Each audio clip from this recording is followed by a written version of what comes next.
Un avion en détresse plonge vers l'océan Indien. Victime d'une panne d'essence, les moteurs ne tournent plus. Both engines are out. That's it.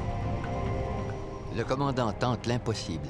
Amérir en toute sécurité dans l'océan à bord d'un avion de passagers.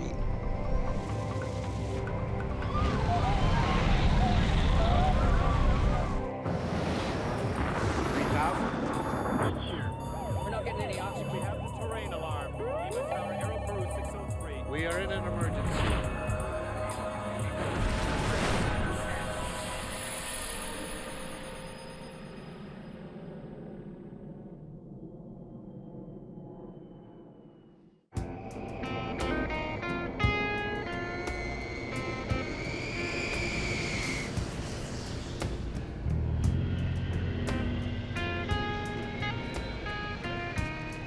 Le vol 961 d'Ethiopian Airlines doit effectuer le trajet entre Addis Abeba et la Côte d'Ivoire.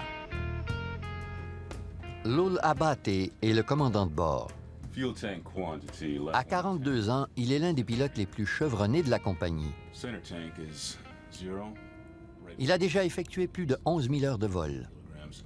Total fuel is 14,500 kilograms. Check. Le vol 961 fera escale à Nairobi, à Brazzaville et à Lagos avant d'arriver à Abidjan. L'avion a suffisamment de carburant pour effectuer la première étape du voyage. Il fera le plein à Nairobi. En réduisant la quantité d'essence au départ, l'avion sera plus léger et plus efficace.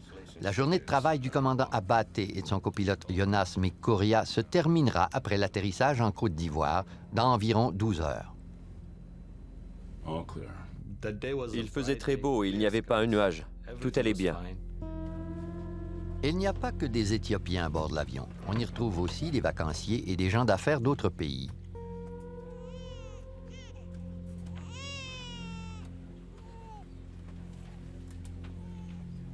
Michael Odenyo est un homme d'affaires qui retourne chez lui à Nairobi. J'ai tout fait pour avoir une place à bord de l'avion. J'appelais la ligne aérienne à toutes les heures. Vendredi soir, vers 23 heures, j'ai appelé de nouveau. On m'a dit de me présenter à l'aéroport et qu'on me dénicherait peut-être une place. Parfois, j'ai l'impression que j'ai insisté pour être là à ce moment. À l'avant, dans la classe affaires, se trouve l'Américain Frank Huddle. Il est le consul général des États-Unis à Mumbai. Ma femme, Pomme et moi voulions aller en safari en Afrique. J'ai choisi un vol de jour car c'est plus sécuritaire. Ethiopian Airlines jouissait d'une excellente réputation et elle était l'une des 2 seules lignes aériennes africaines certifiées par la Federal Aviation Administration. Mohamed se trouve devant eux, quelques rangées plus loin. C'est un journaliste et un caméraman très connu, plus particulièrement en Éthiopie. En 1984, Mohamed a tourné des images qui ont secoué le monde entier. Ces prises de vue documentant la famine en Éthiopie ont incité le monde entier à agir et à sauver le pays d'une mort certaine. Mohamed était le reporter caméraman le plus connu de sa génération. C'était aussi un étrange personnage. L'entêtement de Mohamed est légendaire. Muni de sa caméra, il a tourné des images de guerre partout dans le monde. En Éthiopie, une explosion lui a coûté un bras.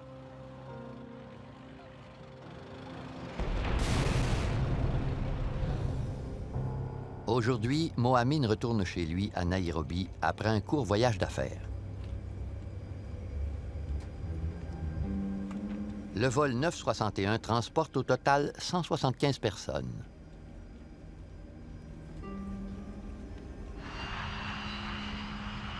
Le commandant Abate connaît bien le trajet. 80 knots. Roger. Il connaît aussi très bien son appareil. B1. Le pilote et certains de ses collègues lui ont même donné un surnom, Zulu.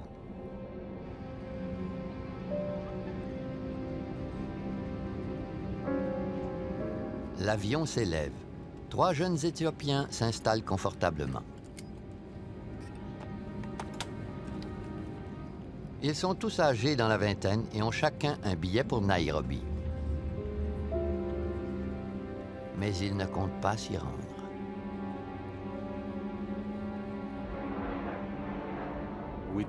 Le décollage s'est déroulé comme prévu. Les agents de bord nous ont appelés pour nous offrir un breuvage. Yeah, thank you. Coffee? Make it two. L'avion vole à 12 000 mètres d'altitude lorsque les 3 Éthiopiens mettent leur plan à exécution. J'ai entendu un bruit derrière moi. Un homme courait vers le poste de pilotage. Il poussait les agentes de bord.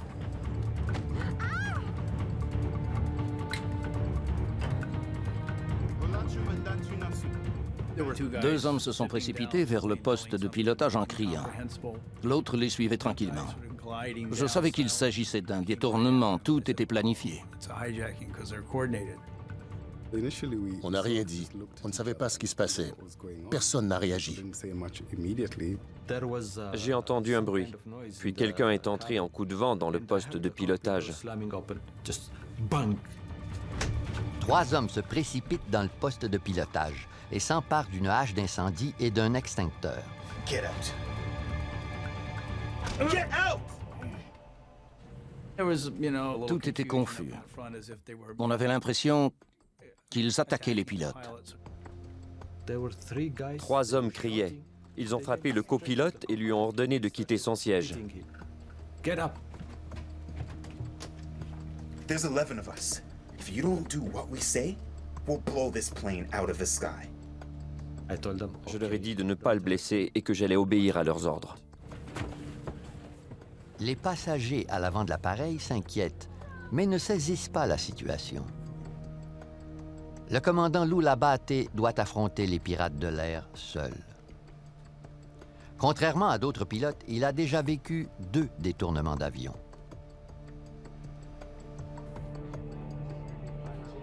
Ces 2 incidents n'avaient fait aucun mort ni blessé. Dans les 2 cas, le commandant Abaté avait pu atterrir en toute sécurité. Les détournements d'avions sont des événements de plus en plus courants. Entre 90 et 96, les avions d'Ethiopian Airlines ont été détournés 10 fois.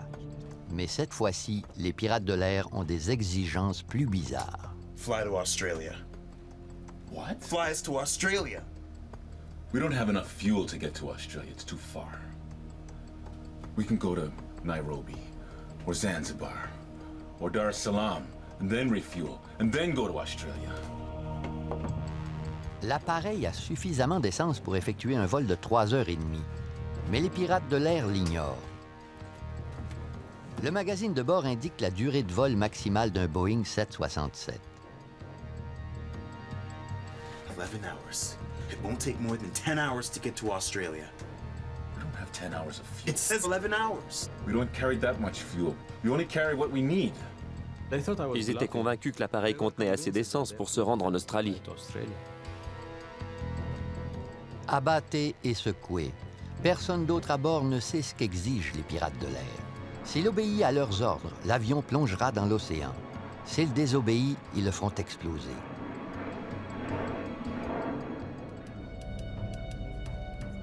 Les passagers ignorent les exigences des pirates de l'air. Ils sont au courant de leurs manœuvres, mais non de leur destination ultime. Personne ne voulait vexer les pirates de l'air. Contrairement aux terroristes du Moyen-Orient, ils n'ont fait preuve d'aucune violence extrême. Si on les laissait tranquilles, ils allaient faire de même. On a vite compris. So much fuel we have. If we had fuel for 11 hours, it would say 60,000 kilograms. But we don't carry that much fuel. We only carry what we Les need. pirates de l'air semblent croire que le commandant bluffe. We have a bomb. Yes. If you don't do what we tell you to, we will blow this plane out of the sky. Le commandant Abaté est piégé. S'il désobéit aux pirates de l'air, ces derniers feront sauter l'avion. S'il cède à leurs exigences, l'appareil manquera d'essence. Je ne croyais pas qu'ils avaient une bombe, mais je ne pouvais pas prendre de risque. L'un d'entre eux était armé d'une hache. Il aurait pu me blesser grièvement. S'il me tuait, les passagers n'avaient aucune chance de survie.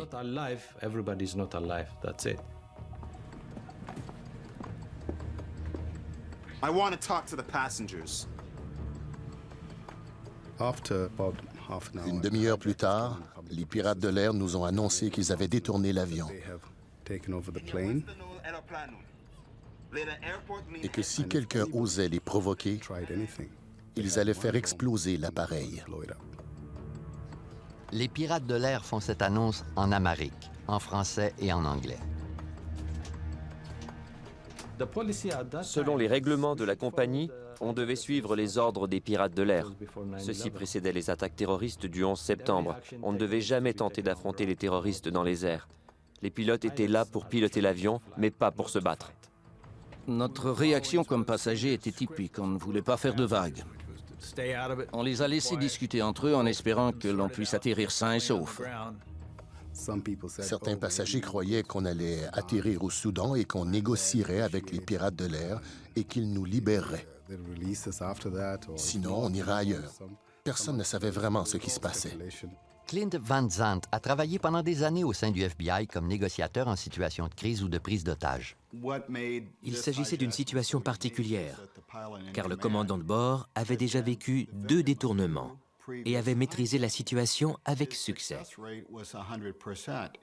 Il croyait probablement que tout se terminerait bien et qu'il réussirait à atterrir en toute sécurité pour permettre aux autorités d'entreprendre des négociations.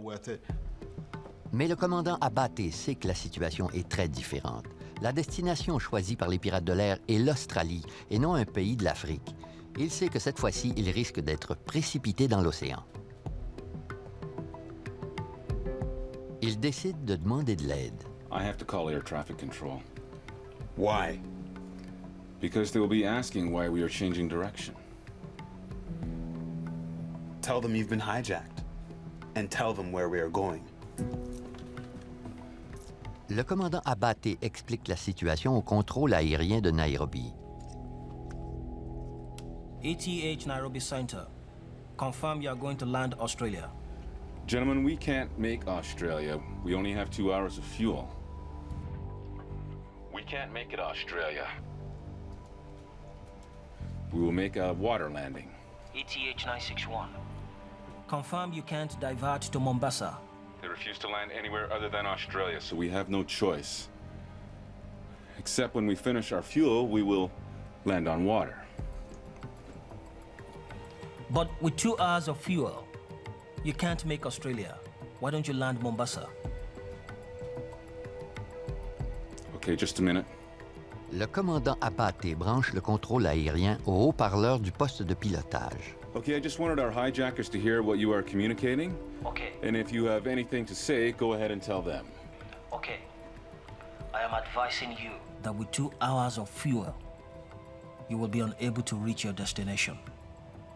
And probably you would have to land on the water. The solution is for you to land in Mombasa. Go ahead. The hijackers of ATH 961. If you have copied, go ahead.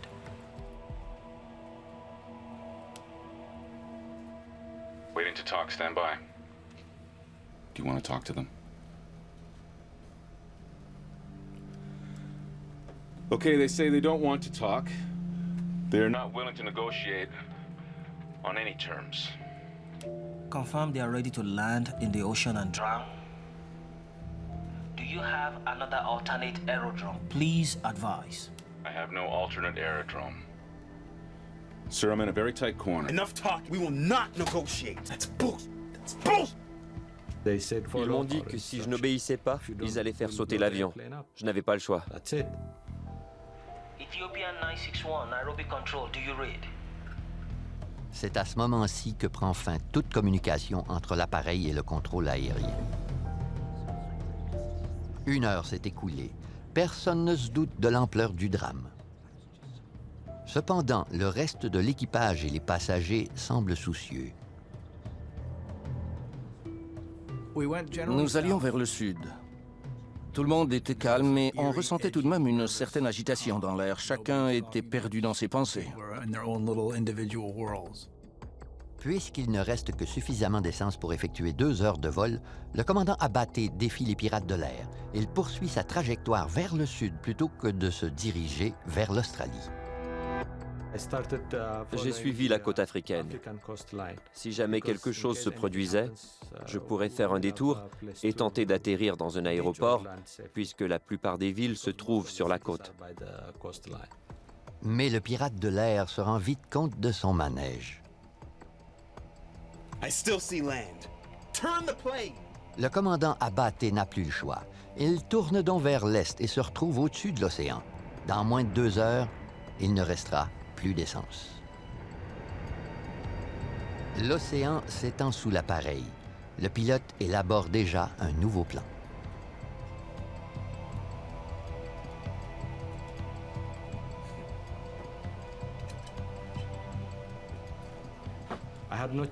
Je n'avais aucune carte près de moi, car elles étaient près du siège du copilote. Je me suis emparé de mon petit atlas et j'y ai repéré les îles Comores. Situées entre le continent africain et l'île de Madagascar, les îles Comores sont le seul espoir.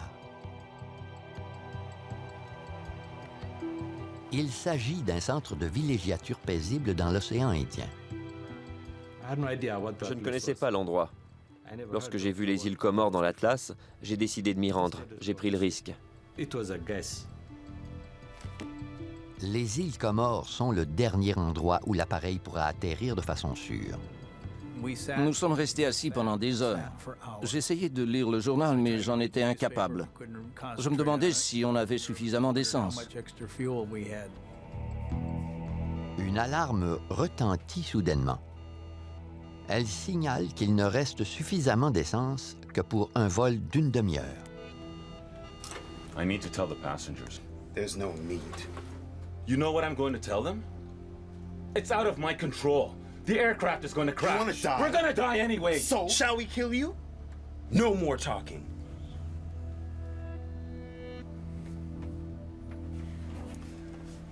Please.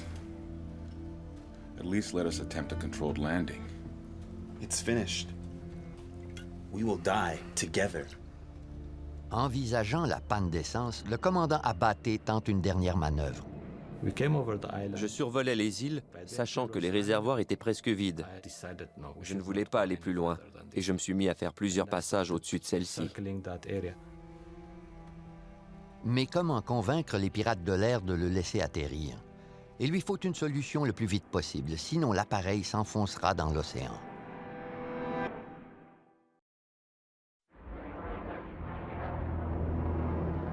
Le commandant Loul Abaté mène un combat solitaire depuis 3 heures contre des pirates de l'air qui ont détourné son appareil vers l'Australie. Mais l'essence se fait rare et les alarmes retentissent de plus en plus fréquemment.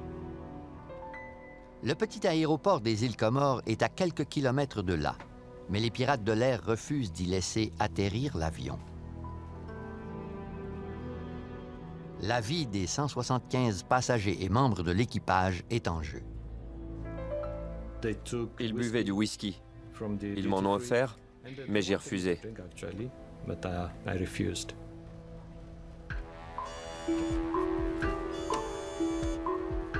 Les alarmes sonnent de nouveau. L'un des moteurs n'a plus d'essence et cesse de tourner. Le commandant Abaté a de moins en moins d'options. Lorsqu'un avion maintient son altitude de croisière de 12 000 mètres, si une panne d'essence survient, les moteurs n'étoufferont pas tous en même temps. Dans ce cas-ci, le moteur droit a cessé de tourner le premier. Le son des moteurs a changé, car seul un moteur fonctionnait.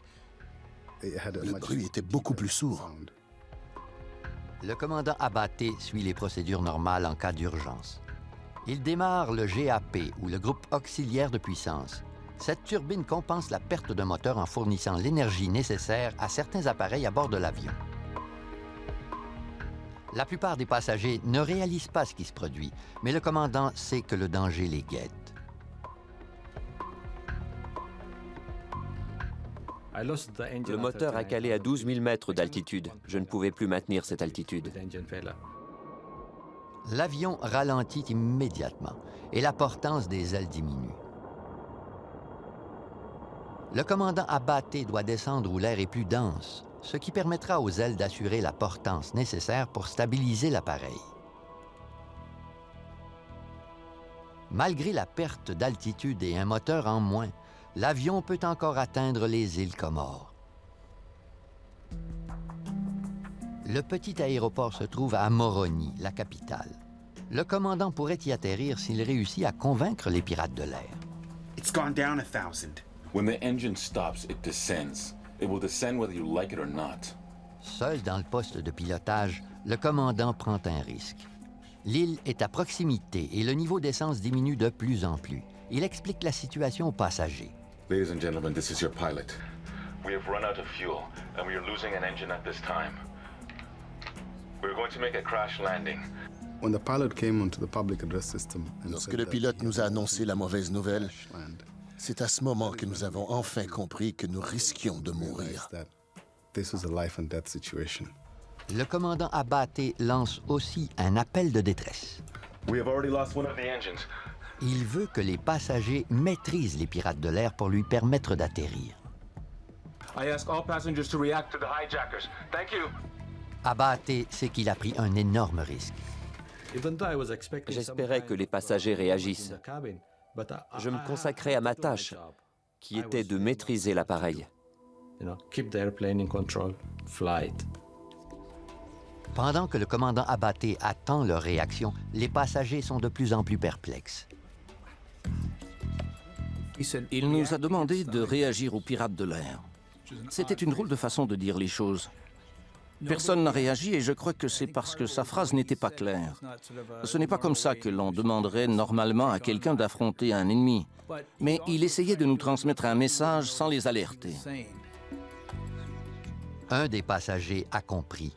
Le caméraman Mohamin n'a jamais reculé devant le danger.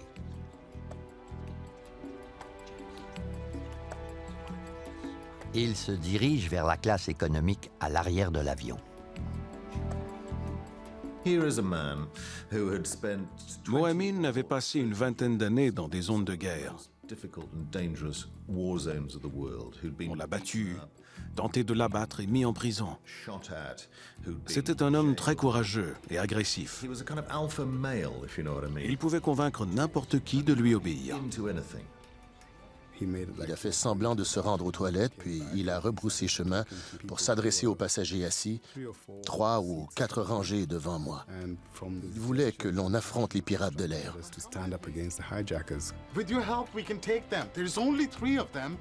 Il ne cessait de répéter qu'ils n'étaient que 3, mais tout le monde était incapable de réagir. Je crois qu'ils étaient tous terrifiés. Il faut toujours se demander si l'on va améliorer la situation. Un geste précipité risque de l'envenimer. Personne ne veut pousser les pirates de l'air à faire exploser l'appareil et risquer de tuer tout le monde à bord. Les passagers décident enfin de ne pas réagir. Le commandant Abaté se retrouve seul contre les pirates de l'air. Les pirates de l'air tentent de prendre les commandes de l'appareil en espérant rester dans les airs. It's descending. Don't worry.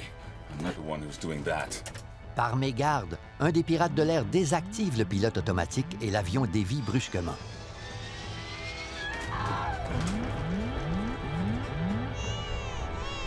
Don't move. Listen. I am not applying any motion. The aircraft is doing it by itself. Il a essayé de prendre les commandes de l'appareil et de désactiver le pilote automatique. It's all over. We will drop in the ocean. 31? Abaté tente d'expliquer pour la dernière fois la gravité de la situation. Les pirates de l'air lui permettront peut-être d'atterrir à l'aéroport qui se trouve tout près. This is zero. And this is coming to zero. Je ne voulais pas être là. J'ai prié pour que je puisse sauver les gens à bord. Ladies and gentlemen, please sit down and fasten your seatbelts. Do not panic. Je me préparais à mourir et j'ai dit à ma femme que je l'aimais. Elle est infirmière psychiatrique et elle a un sang-froid exceptionnel. Elle m'a ordonné de fouiller dans nos bagages pour récupérer ma deuxième paire de lunettes et de la nourriture. Elle a choisi des denrées qui nous éviteraient la soif sous prétexte qu'il n'y aurait plus de service au siège. Tous les réservoirs d'essence sont vides. So you're killing everyone! That is all. Sit down! From now on, you can't do anything to me. What? From now on, you can do nothing to me!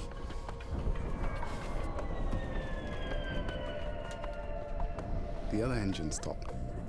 Le dernier moteur a cessé de tourner. Le silence est tombé dans la cabine qui se réchauffait très rapidement. Les lumières ont vacillé, puis se sont éteintes pour de bon. That's it. Both engines are out. That's it. Is this what you wanted? L'appareil de 40 millions de dollars est maintenant un planeur de 100 tonnes. Le commandant Abaté ne peut plus le maîtriser. L'amérissage forcé dans l'océan est inévitable.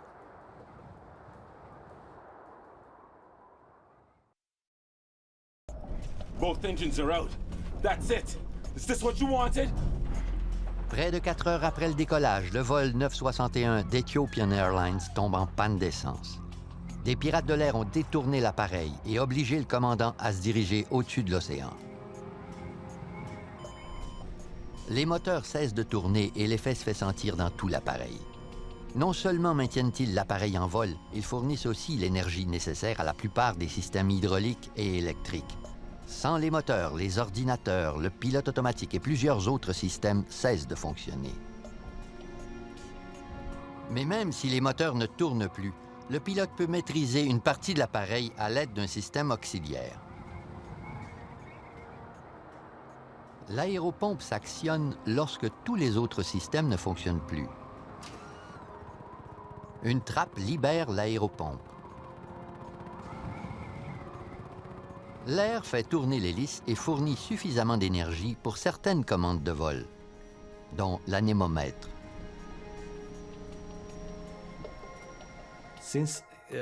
Puisque les systèmes électriques et hydrauliques ne fonctionnaient plus, les commandes de vol étaient difficiles à manier. L'aéropompe ne permet pas au pilote d'actionner les volets hypersustentateurs qui ralentiraient l'appareil avant l'atterrissage. Sans moteur, l'avion peut planer sur une distance de 18 km et demi à chaque perte d'altitude de 1000 mètres.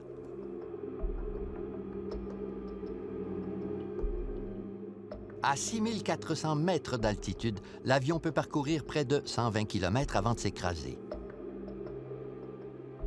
Le commandant de bord peut tout de même décider où atterrir en maîtrisant les commandes de vol. C'est sa seule solution. La situation est dangereuse et peu de pilotes ont eu à y faire face. En 1983, le pilote d'un autre Boeing 767 s'est retrouvé dans une situation semblable.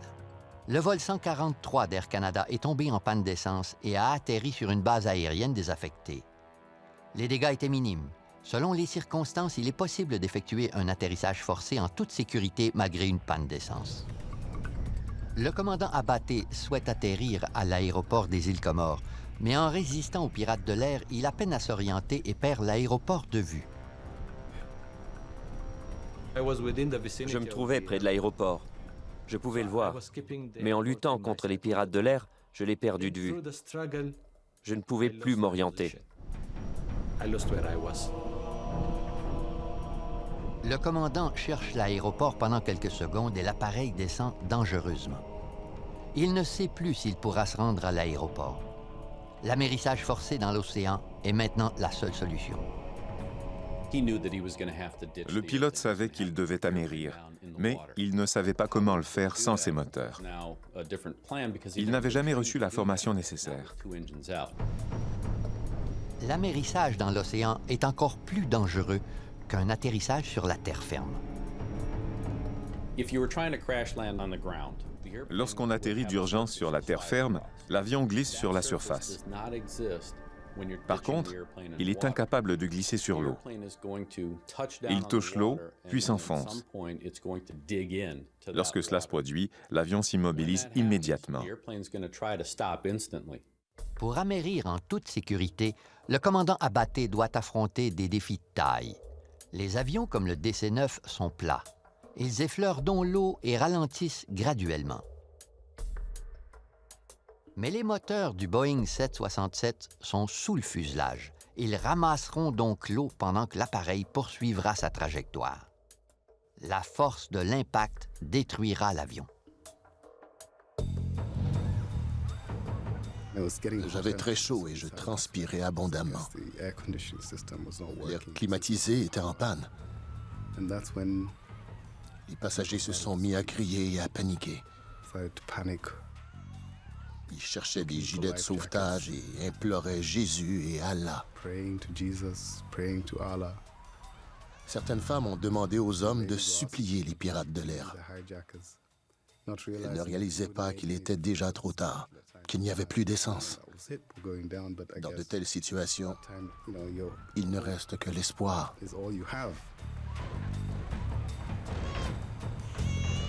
L'avion descendait très rapidement. Il s'est incliné à quelques reprises lorsque le pilote luttait contre les pirates de l'air. It's my responsibility. The passengers must know what's going on. Descend and increase the speed. It doesn't make any difference. Please. All the same, we're going to die.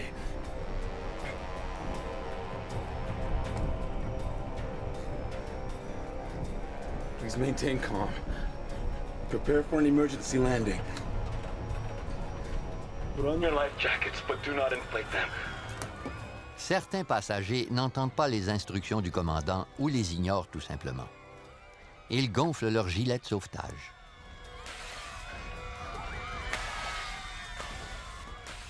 J'ai entendu les gilets gonfler à tour de rôle. Les gens ont paniqué et n'ont pas suivi les instructions. Je me suis levé pour leur dire de ne pas gonfler leur gilet de sauvetage à l'intérieur de l'appareil.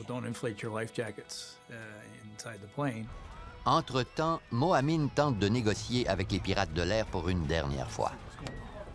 No, sit down. Mohamed ressentait le besoin de dominer toute situation. Il a sûrement tenté de négocier avec les pirates de l'air.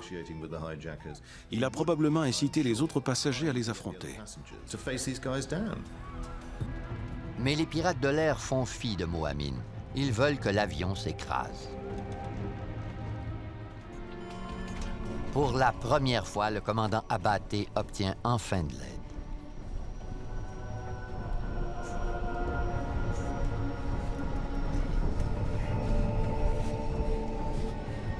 The controls. I need help. They're too heavy. On leur a dit qu'ils devaient se préparer au pire, de s'asseoir et de boucler leur ceinture de sécurité. Ils ont refusé. Jamais je n'aurais cru devoir un jour amérir dans l'océan. Amérir avec un avion en panne, c'était encore plus incroyable.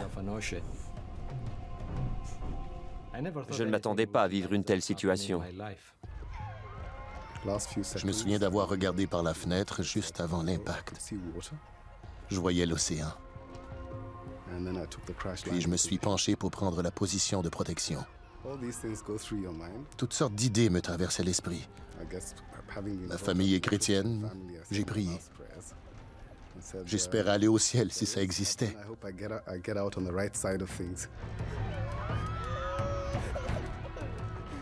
Je voyais la terre ferme.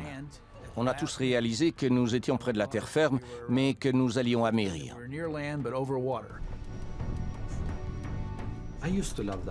J'adorais cet avion. Je le surnommais Zulu. Je lui ai parlé. Je l'ai imploré de tenir le coup. J'ai supplié mon avion. Sur la plage, les touristes sont stupéfaits. Ils filment l'écrasement. L'avion touche l'eau à plus de 370 km à l'heure. Le premier impact était plutôt doux. J'étais surpris et un peu soulagé. On a percuté l'eau violemment. Puis la deuxième secousse était comme celle d'un accident de voiture. J'avais l'impression que l'avion ne tiendrait pas le coup. J'ai senti la troisième, je croyais que j'allais mourir. Puis je me suis évanoui. Oh my God! Oh no! L'impact était si violent qu'il a sectionné l'avion en trois. Le poste de pilotage et la queue se sont brisés. La cabine a coulé. L'eau entrait de partout. Les passagers qui ont survécu à l'impact tentent de s'échapper des décombres. L'eau remplit la cabine. Les passagers dont les gilets de sauvetage sont gonflés restent coincés. Le courant les entraîne vers le plafond de l'appareil. Lorsque les gens sont pris de panique, ils commettent parfois des gestes irréfléchis.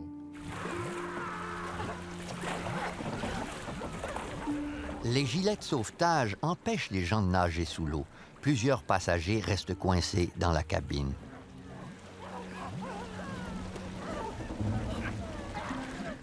L'appareil était plein d'eau. Heureusement que je suis un excellent nageur. Sur le coup, je ne trouvais plus la boucle de ma ceinture de sécurité. Puis, je l'ai repérée au niveau de mes genoux. J'ai réussi à me sortir de la cabine. Je pouvais voir la lumière au loin et je me suis dirigé vers celle-ci.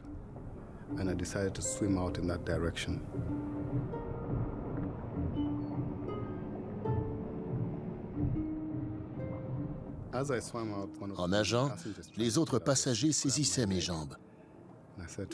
J'aurais pu me noyer, mais j'ai décidé de ne pas affronter personne. Ils ont finalement lâché mes jambes. J'ai réussi à me frayer un chemin jusqu'à la sortie, puis je suis remonté à la surface. J'étais épuisé. Je voyais la lumière.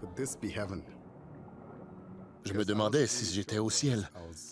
Je ne savais pas si j'étais encore en vie.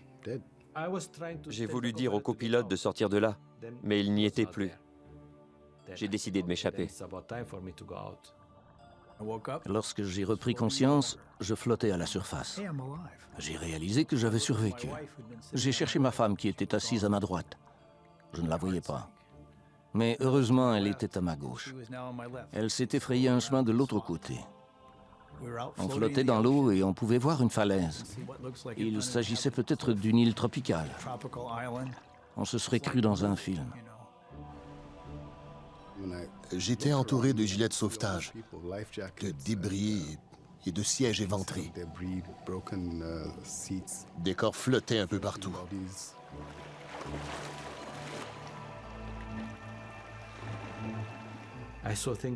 Il y avait des débris partout. Je voyais la queue de l'appareil au loin. Je ne m'attendais pas à une telle catastrophe. Je voulais simplement évacuer les passagers et me sortir de là. Le commandant nage jusqu'à la surface, mais ignore si les passagers ont survécu à l'écrasement. Il ignore aussi où se trouvent les pirates de l'air.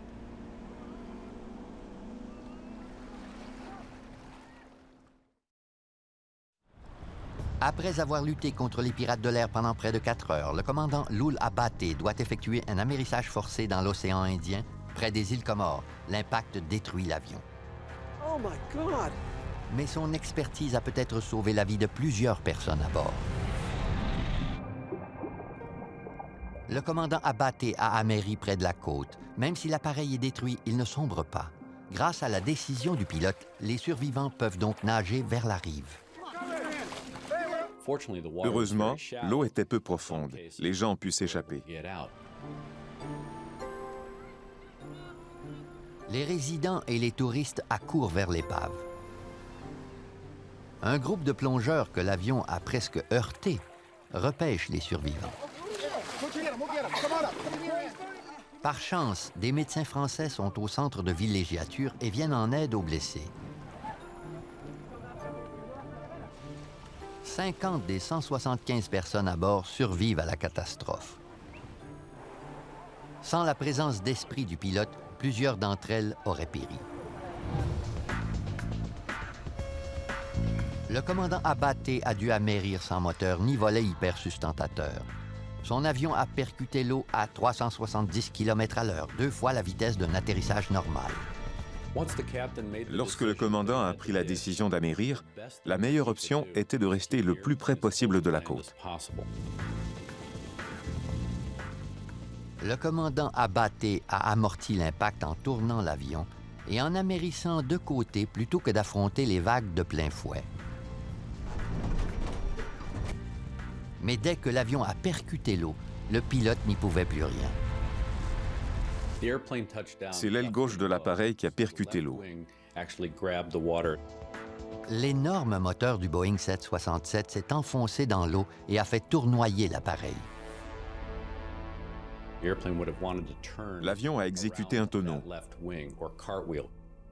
La force de l'impact était telle que l'avion s'est sectionné en 3 ou 4 parties pour que l'énergie se dissipe rapidement. C'est ce qui a causé la mort des passagers.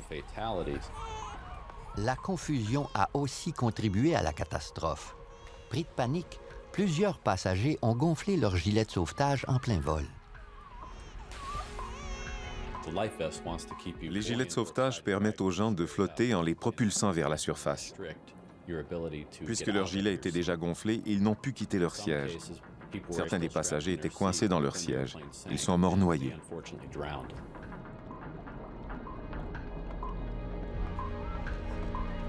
Quant à Mohamine, qui avait supplié les passagers de s'en prendre aux pirates de l'air, il était debout au moment de l'impact. Il a probablement été projeté contre une cloison et est mort sur le coup. Mo a survécu à toutes sortes de catastrophes. Il avait plus d'un tour dans son sac. Il était à bord d'un vol bien ordinaire. C'est très ironique et très tragique qu'il soit mort de cette façon. Les pirates de l'air qui ont refusé de s'asseoir avant l'amérissage forcé ont aussi perdu la vie.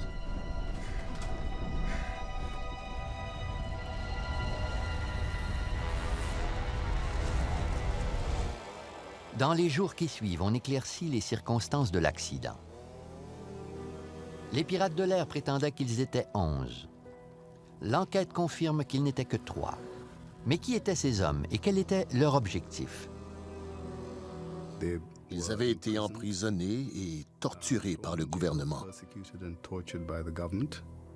Je n'ai jamais su de quel gouvernement il s'agissait. Ils s'étaient évadés de prison et voulaient passer à l'histoire.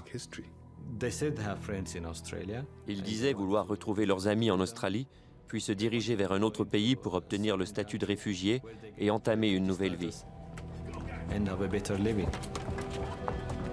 Avant le 11 septembre 2001, les pirates de l'air avaient facilement accès au poste de pilotage. Malgré les nombreux détournements qui ont eu lieu au cours des 20 dernières années, les lignes aériennes n'ont jamais essayé de mieux protéger leurs pilotes. On n'a jamais établi de lien entre les pirates de l'air du vol 961 et des groupes terroristes ou politiques. Mais peu importe leurs objectifs, leur crime a démontré le danger que représentent les pirates de l'air qui ne craignent pas la mort. Les experts disaient depuis des années que l'on devait renforcer les portes des postes de pilotage et empêcher les gens de pouvoir y entrer si facilement pour prendre la maîtrise de l'appareil. Mais cela ne s'est jamais produit. Les lignes aériennes ne se sentaient peut-être pas menacées ou elles estimaient que c'était une dépense inutile. Suite aux événements du 11 septembre 2001, il est maintenant presque impossible d'entrer dans le poste de pilotage.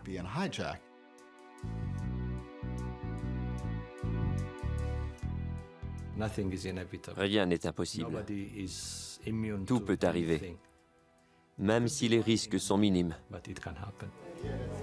Le commandant Lul Abaté et son copilote Jonas Mikuria ont reçu plusieurs prix pour leur bravoure à bord du vol 961, dont un de la Fondation pour la sécurité aérienne.